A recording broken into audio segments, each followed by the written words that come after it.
tanya dulu ke Gus Dur. Gus Dur, kenapa kok suka dengan humor, Gus? Menyampaikan Islam dengan penuh humor itu. Tujuannya itu apa emang, Gus? Mungkin karena saya sejak kecil itu kan dekat dengan mubalik. Dan mereka itu didengar orang karena humor. Gitu. Nah, itu mungkin ya. Teknik, humor sebagai teknik. Ya, gitu. ambil saja contohnya seorang kiai itu diundang ngaji dengan saya di sebuah desa gitu. Itu halaman yang punya rumah itu halamannya kecil sekali, cukup untuk panggungnya kami berdua. Nah, rakyat biasa itu pada duduk di tengah jalan karena nggak ada mobil, ada sepeda. Setengah 9 malam itu si kiai tadi naik ke atas panggung, bilang, saudara, mari kita ngaji karena tempatnya nggak cukup, biarlah ini kami pakai aja kiainya. Gitu.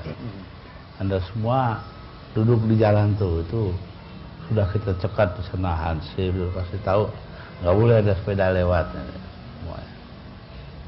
Udah, semua datang ngumpul di jalan itu, duduk sila. Ayo kita mulai ngaji dah setelah berapa puluh menit. Mari kita mulai karena sudah pada duduk ini. Adapun yang masih di kebun salak sana, mari kita bareng-bareng doain digigit ular. Orang ketawa semua ya, salah ketakutan jadi 3.000 orang. Nah, itu yang menarik buat saya. Ya ceritanya. Didoakan supaya digigit ular gitu kan. Itu kan ya agar doa itu sesuatu yang baik mestinya, tetapi untuk begitu. Tapi jelas kiai itu tidak bermaksud sungguh-sungguh. Gitu ya Gus ya kira-kira. Itu yang gitu-gituan itu yang Gus Dur saya kira juga.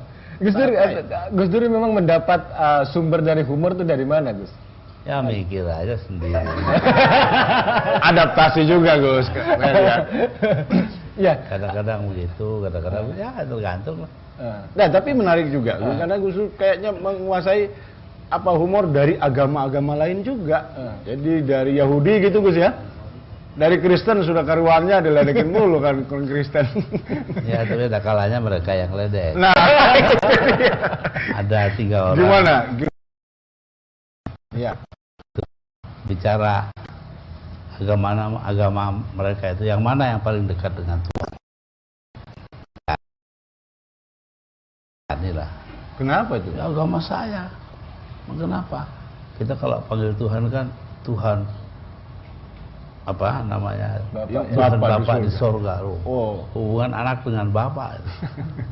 Katanya orang Belanda, orang Hindu. Hindu juga dekat. Om Swastu, Om sama ponakan kan dekat sekali. Kiai diem aja satu. Lah bagaimana ada? Ya boro-boro mau dekat, manggil aja mesti pakai menara. Orang Besri. Bagian Tuhannya orang Islam. Nah ini, speaker. tapi ini juga menarik. Bagaimana tanggapan Gus Dur mendengar apa joke semacam itu mungkin dikarang oleh orang agama lain ya, tapi mungkin juga self mockery dari orang Islam sendiri.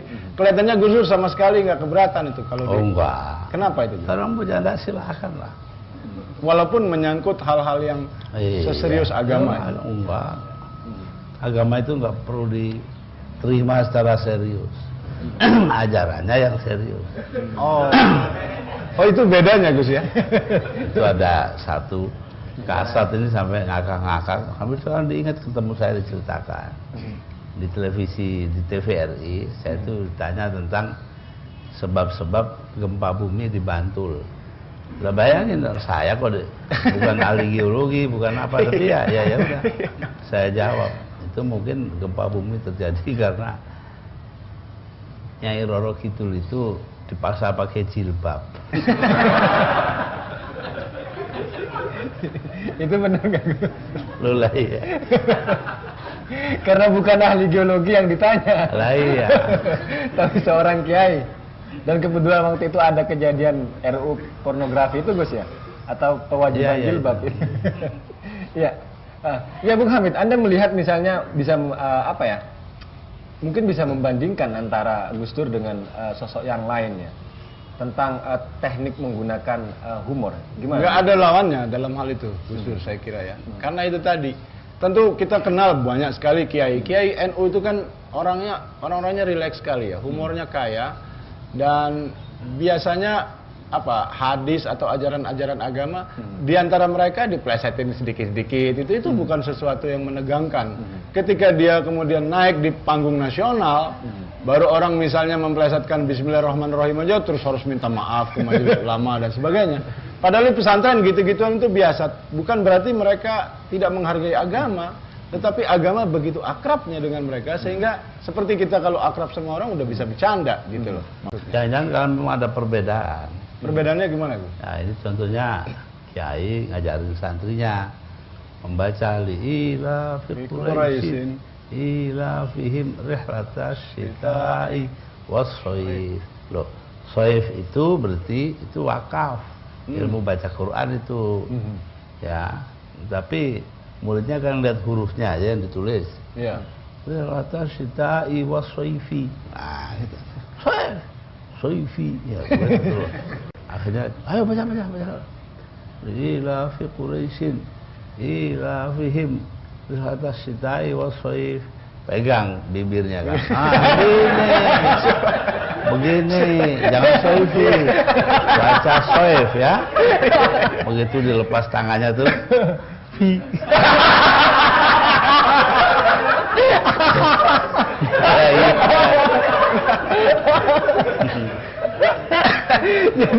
Makanya kita nggak boleh memaksakan apa-apa. Lo bayangkan itu Quran begitu, artinya bukan berarti mau menghina Quran. Karena begitu akrabnya ya Gus ya. Tiap hari hidupnya dengan. Di situ ada perbedaan kan, dua ilmu. Satu ilmu qiraah, satunya ilmu wakafnya baca Quran sendiri. Tapi seperti yang dikatakan oleh Mas Hamid, memang apakah tradisi humor itu juga sangat kental di pesantren, Gus? Oh iya, iya jelas sekali. Sufi itu kayak humor. Dalam arti gimana tuh, Gus? Sufi kayak humor? Ya artinya mereka itu mau menceritakan sisi-sisi yang segar dari kehidupan.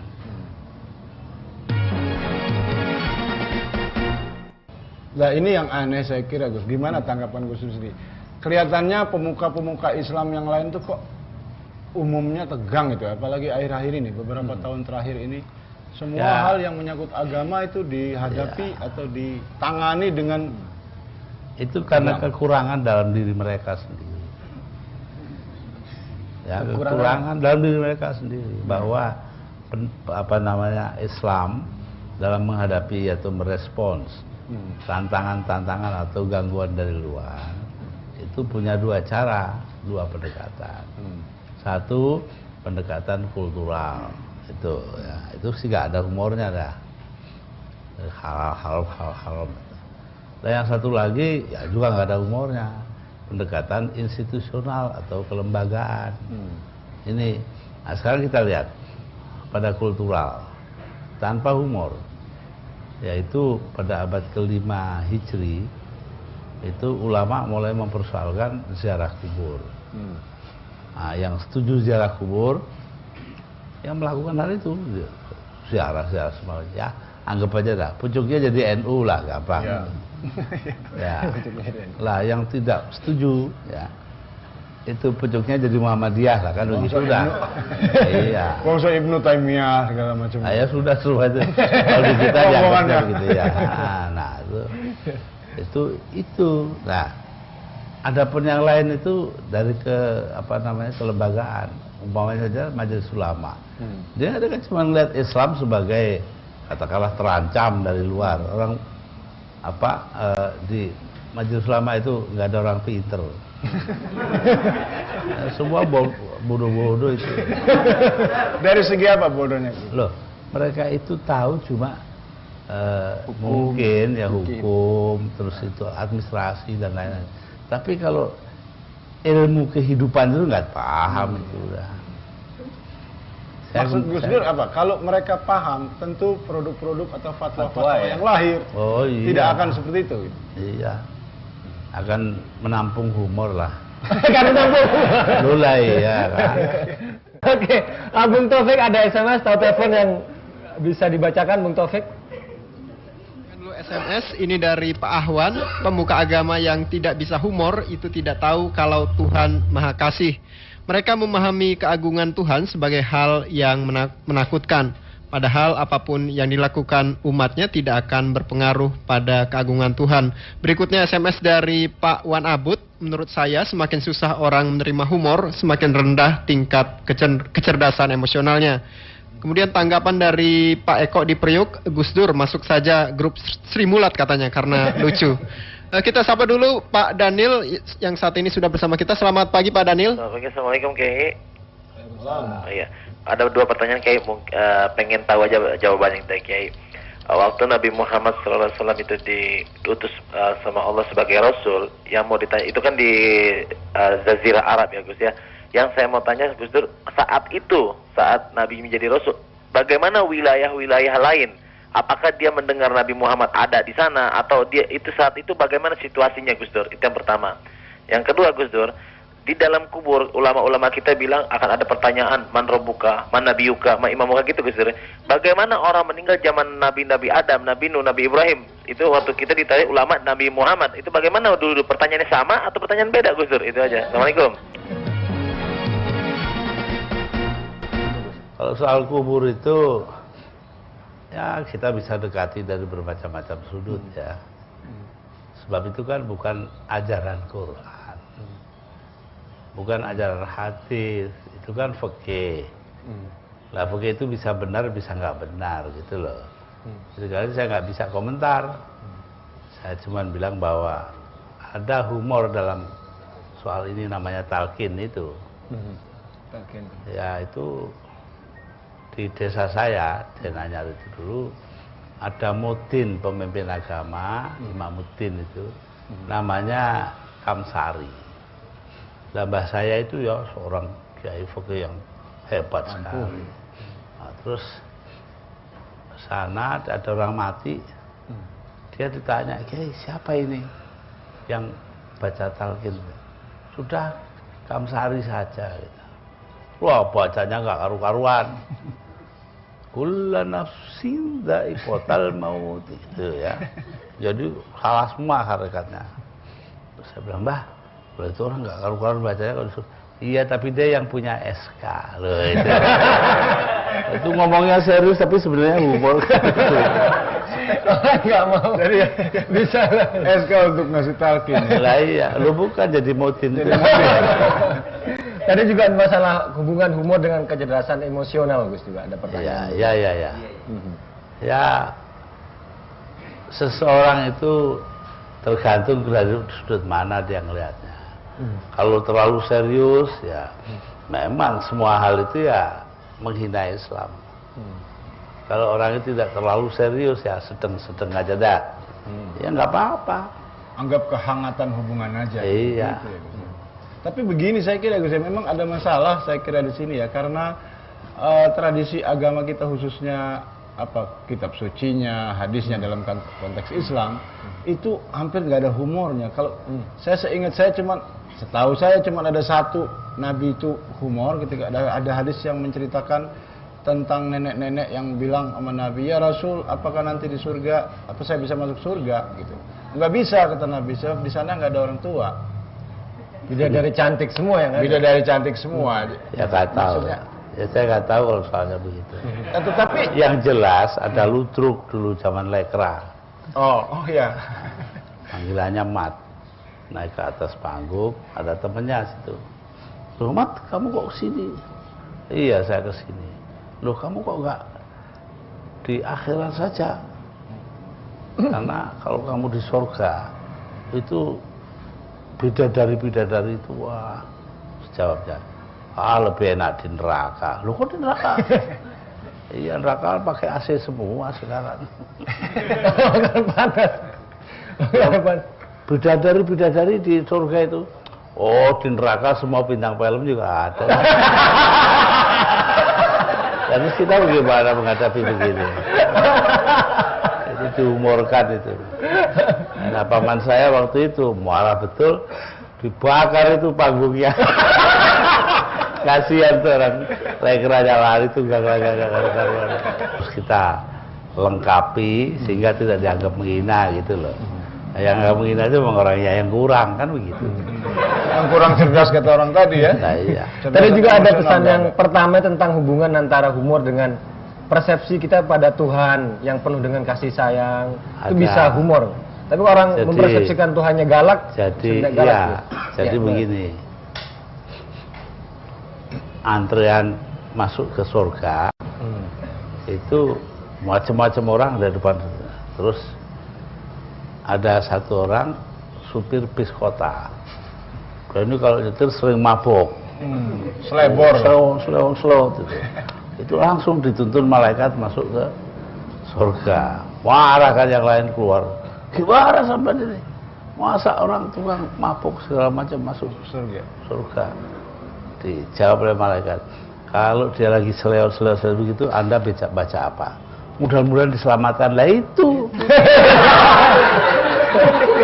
Karena diselamatkan. Dia masuk surga karena doa penumpang. Iya.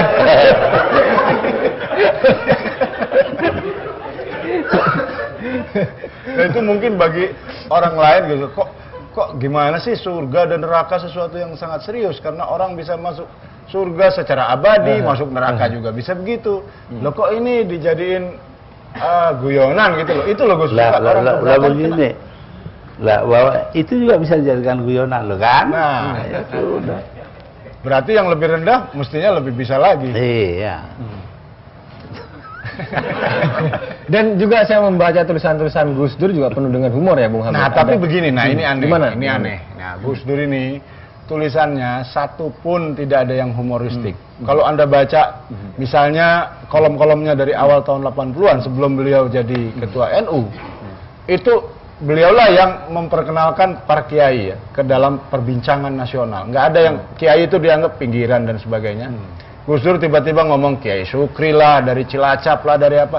Kita dipaksa, bukan dipaksa dalam arti sesungguhnya, tapi ditarik perhatiannya untuk melihat kiai-kiai. Dan ada juga humornya, tapi Gus Dur sendiri tidak pernah menggunakan kalimat-kalimat yang bermaksud melucu. Nah ini kesempatan saya nanya Gus Dur, kenapa Gus Dur itu kalau udah nulis kolom biasa betul-betul serius dengan bahasa Indonesia yang sangat baik? Nggak banyak orang Indonesia yang punya bahasa seperti itu. Ya tergantung. Ya pada saat saya sudah akhir-akhir ini saya sering membuat humor. Itu karena juga saya dalam berpikir tulisan. itulah yang diperlukan oleh bangsa kita. Nah, ini dia. Di dalam tulisan juga. Terlalu tegang kita ini. Hidup terlalu tegang. Ya, itu. Ada kumpulan tulisan Gus Dur yang terbitkan Tempo tentang melawan melalui humor. Oh iya. Dan dari judul-judul saya juga menangkap ada iya. kesan yang sangat ini. Misalnya Islam kaset dan kebisingannya. Itu kan menarik, Gus. Untuk sekarang malah mundur mungkin Gus. Nggak mungkin lagi orang nulis judul kayak gitu. Orang kan langsung tersinggung gitu. Kok ada dibilang Islam kaset? Saya baca itu tahun 80-an awal. Satu hal yang saya pelajari bahwa kalau ingin sesuatu dari Pak Harto harus dengan humor. Oh. Kalau biasa dia punya itu argumentasi. Tapi kalau udah humor nggak bisa ngomong. Misalnya gimana? Ambil contoh ya. Setelah lengser ini saya diundang bulan puasa ke buka di rumahnya di Cendana. Saya bawa Kiai Parti Asrori 4 kilo dari Lampung, dari Metro. Lah Metro itu kan desa banget tuh. Terus saya di sana habis buka, lalu jamaah maghrib, terus minum kopi, minum teh. Gus Dur sampai malam, enggak Pak, saya nanti harus ke Gusti Joyo. Oh iya. Tapi kayaknya kan tinggal di sini ya. Oh iya Pak, tapi harus ada penjelasan. Nah itu. Penjelasan apa? Nah ini NU-nya terawihnya nanti itu terawih NU lama apa NU baru. Nah kan dia bingung. Loh NU lama NU baru gimana? Loh kalau NU baru terawih terawih dan itunya kriteria itu 23 rakaat. Oh iya, ulama. NU baru tuh ya? NU lama. NU lama. Tuh, kalau itu baru diskon 60%. Ya tinggal 11. Padahal jelas bukan NU. Oh dulu saya ikut yang baru aja. Tinggal saya sakit. Ada lagi apa namanya umur terhadap Pak Harto itu ketika saya ditawari oleh Kun Zubaidi, duta besar Irak di Indonesia, orangnya Saddam Hussein. Pak Atis. Nah, sudah ngomong pada saya, Saddam Hussein itu mengusulkan Anda menjadi peserta Oil for Food Program, ya, menjadi minyak dan makanan. Nah, saya pikir, waduh kalau saya tolak, Saddam Husseinnya marah. Kalau saya terima, Amerika ganti marah, PBB. Nah, saya bilang sama dia, begini yang mulia, kalau Pak Harto setuju, saya jalankan. Nah, udah atur. 2 minggu kemudian saya ketemu di Cendana, sana. Ada apa Gus Dur? Ini loh Pak, saya ini ditawari Oil for Food Program. Wah, ambil aja gini, panjang lebar. Enggak, saya nggak ingin, dilarang saya inginnya. Kenapa? Ini ya, orang Palestina itu punya teroris namanya Abu Nidal. Abu Nidal itu sang pejuang. Tulisannya Abu Nidal. Lah apa urusannya itu dengan Oil for Food? Nanya ya. Begini Pak, kalau saya ikut, saya kan harus menyediakan apa itu mobil mini dengan segala macam peralatannya di tiap kota Irak.